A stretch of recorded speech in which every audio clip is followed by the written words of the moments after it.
service Alex booked, but it got here a lot quicker than what the fuel control module. Most people watch Matt Armstrong's latest Bugatti Chiron rebuild video because they wanted to see another incredible step toward bringing one of the world's most expensive hypercars back to life. They were focused on the stunning carbon fiber panels, the expensive replacement parts, and the excitement of watching a wrecked Bugatti slowly become a masterpiece again. But hidden among those dramatic moments was something far more interesting than a new body panel or a fresh set of headlights. It was a tiny detail that lasted only a short time on screen, and for many viewers, it came and went without a second thought. Yet that brief moment may have revealed one of the most surprising lessons about modern hypercars. It showed just how complicated today's vehicles have become and why even experienced mechanics can spend hours searching for a problem that has nothing to do with a part that appears to be broken. Sometimes, the biggest discoveries are not planned. They happen by accident. When someone refuses to give up and keeps testing one idea after another until the answer finally appears. That is exactly what happened during the stage of the Chiron rebuild. While trying to solve what looked like a simple lighting problem, Matt uncovered an unexpected relationship between two completely different parts of the car. Whether this connection was created for engineering reasons, software design, or another purpose, it surprised thousands of viewers and sparked a much larger conversation about how modern vehicles are designed, repaired, and understood. It reminded everyone that today's high-performance cars are no longer just collections of mechanical parts. They are powerful computers on wheels, where dozens of electronic control units constantly communicate with one another, making decisions every second. A problem that seems to belong to one area of the car can actually begin somewhere completely different. This is one of the biggest challenges facing modern mechanics. Experience with engines, transmissions, and suspension systems is still important, but understanding software, electronic modules, and digital communication has become just as necessary. That is why this moment in the rebuild captured so much attention after people realized what happened. It was not simply about fixing a set of lights. It was about revealing how a modern hypercar thinks. Throughout automotive history, many repairs followed a simple path. If a headlight stopped working, you checked the bulb, the fuse, the wiring, or the switch. The possible causes were limited, and experienced technicians could often solve the problem quickly. Today's vehicles are different. A modern Bugatti Chiron contains dozens of electronic modules connected through high-speed communication networks. These modules constantly exchange information, confirming that different systems are operating correctly before allowing certain features to function. Because of this, solving one issue sometimes requires looking far beyond the part that appears to have failed. That reality creates both impressive engineering achievements and frustrating repair experiences. It also explains why independent workshops continue to invest heavily in advanced diagnostic equipment and technical training. Every year, cars become more connected, more intelligent, and more dependent on software than ever before.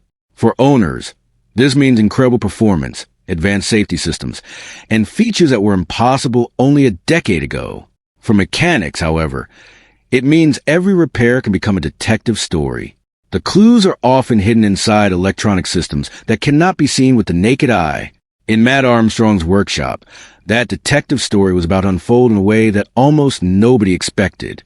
What looked like a straightforward headlight installation would soon become one of the most talked about moments of the entire Bugatti rebuild, proving once again that the smallest details can sometimes teach the biggest lessons. And before that lesson could be learned, the project first had to reach one of its most exciting stages, as replacement parts from around the world finally began arriving, bringing the dream of completing the Chiron one step closer to reality. By the time this chapter of the Bugatti Chiron rebuild began, Matt Armstrong and his team had already overcome challenges that would have convinced many people to walk away from the project. This was never an ordinary repair job. The Chiron had suffered serious damage, and bringing it back to life required far more than replacing broken parts. Every stage demanded patience, creativity, and a willingness to solve problems that few independent mechanics ever experience. Unlike repairing a common family car, working on a Bugatti means dealing with one of the most advanced road cars ever built. Almost every component is designed specifically for that vehicle, leaving very little room for using aftermarket alternatives or borrowing parts from another model. Even simple jobs often become complicated because each part is connected to several other systems. A mistake in one area can easily create unexpected problems somewhere else. As the rebuild moved forward, it became clear that finishing the project would require much more than mechanical skill. It would require persistence and the ability to adapt whenever a new obstacle appeared. One of the biggest challenges was simply finding genuine replacement parts. Unlike many manufacturers that have broad dealer networks and large supplies of components, Bugatti parts are extremely limited. The Chiron itself is a rare machine, produced in small numbers, so replacement components are naturally difficult to find. Some parts are available only through official channels, while others rarely appear on the open market. This creates long waiting times and very high prices. For independent builders, every missing component becomes another puzzle that must be solved. Throughout the rebuild, viewers watch Matt search across different countries, contact specialists, and explore unusual sources in order to locate the parts he needed. Every successful purchase felt like another victory, because each new component brought the project one step closer to completion. Instead of relying on a simple parts catalog, the rebuild became an international search involving suppliers, specialists, and private sellers who could provide genuine Bugatti equipment. That worldwide search added another layer of excitement to the series, showing viewers that rebuilding a hypercar involves much more than turning wrenches inside a workshop.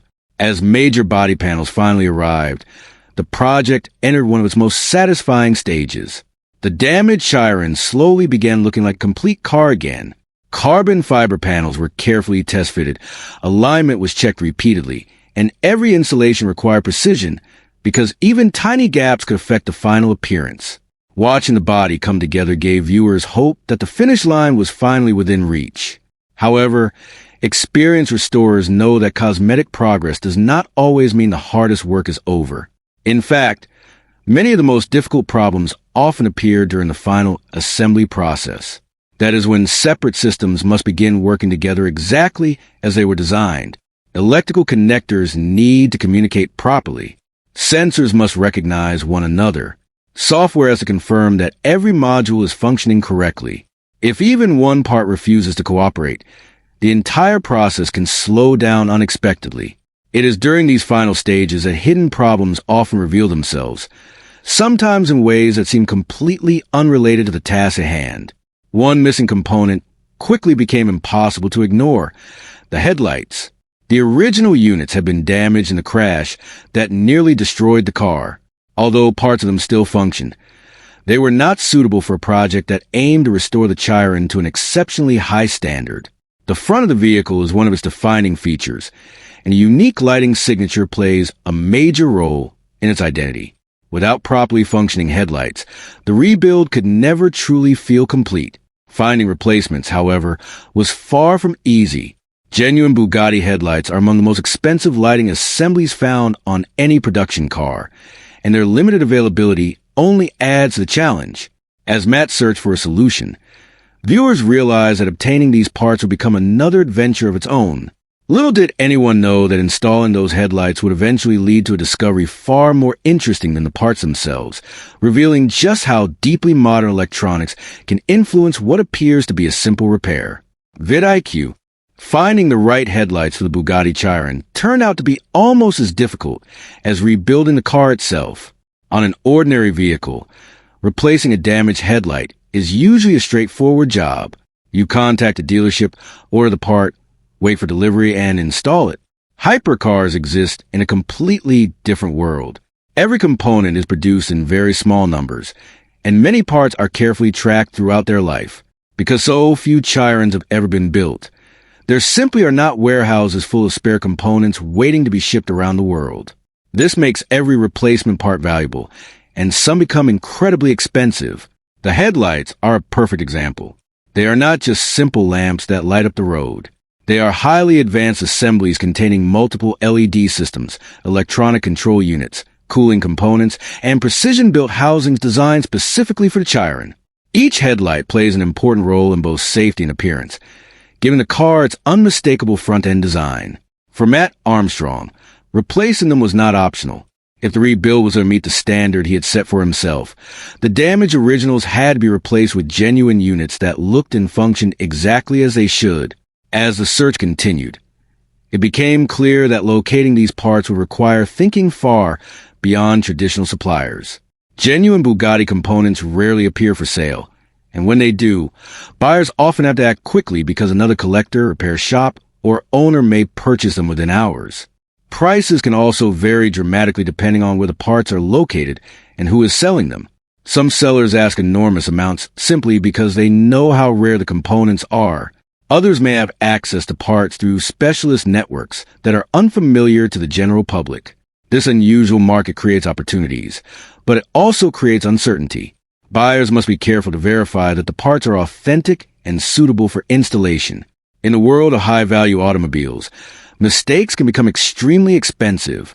Ordering the wrong component or receiving a damaged unit can delay a project for weeks or even months. Every decision carries financial risk, making careful research just as important as mechanical skill. Eventually, an opportunity appeared that seemed almost too good to ignore. A seller in Europe reportedly had a genuine pair of Chiron headlights available. The circumstances surrounding the sale were unusual, and details were understandably limited. In situations involving rare automotive parts, sellers often prefer privacy for a variety of legitimate reasons, including security and business confidentiality. Rather than spending weeks trying to negotiate from a distance, Matt chose to travel and inspect the parts himself. The journey added another memorable chapter to the rebuild, reminding viewers that restoring a hypercar sometimes requires far more than working inside a garage. It can involve international travel, tight schedules, and quick decisions made under pressure. Watching that sequence unfold made the project feel less like a traditional repair series and more like an adventure, where every successful step depended on determination as much as technical knowledge. When the headlights finally arrived at the workshop, there was genuine excitement. Visually, they appeared to be exactly what the project needed. Their condition looked excellent, and for the first time, it seemed possible that one of the rebuild's biggest obstacles had finally been removed. Yet experienced mechanics know that appearance alone means very little with modern electronics. A component can look perfect on the outside while still failing to communicate correctly with the vehicle's software. Before celebrating, everything had to be tested. The headlights would need to be connected, powered on, and checked through every available function. Would the Chiron recognize them immediately? Would every lighting feature operate normally? Or would the installation reveal another hidden challenge waiting beneath the surface? Those questions filled the workshop as the wiring was connected and the first test began.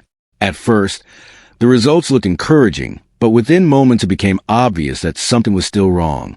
The main lights worked. Several basic functions responded correctly. Yet one of the Chiron's most recognizable features stubbornly refused to come alive.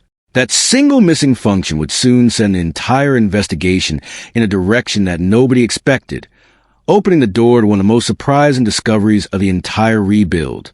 With the replacement headlights finally installed, everyone expected the stage of the rebuild to end with a simple success. After weeks of searching, traveling, and spending a significant amount of money to secure genuine Bugatti parts, it seemed reasonable to believe that the hardest part was over. Matt carefully connected the new headlights to the Chiron's wiring harness, making sure every connector was fully seated and every mounting point was secure. Then came the moment every mechanic looks forward to after installing an important component: the first test. The ignition was switched on, and almost immediately there was good news. Several lighting functions came to life exactly as they should. The main beams responded correctly, the high beams worked, and the turn indicators flashed normally. At first glance, everything appeared promising. That first success suggested the new headlights were genuine, properly connected, and communicating with the vehicle.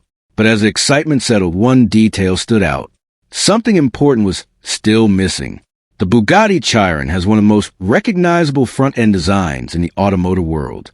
Even people who know very little about cars can often identify a Chiron simply by its distinctive daytime running lights. Those four bright LED elements give the car its unique face, making it instantly recognizable during both day and night. They are more than decorative features. They are part of the Chiron's identity. Yet during the test, those famous lights remained completely dark. Matt tried again. He checked different lighting settings, switched the ignition on and off, and repeated the process several times. The result never changed. The main lighting functions operated normally, but the daytime running lights refused to illuminate.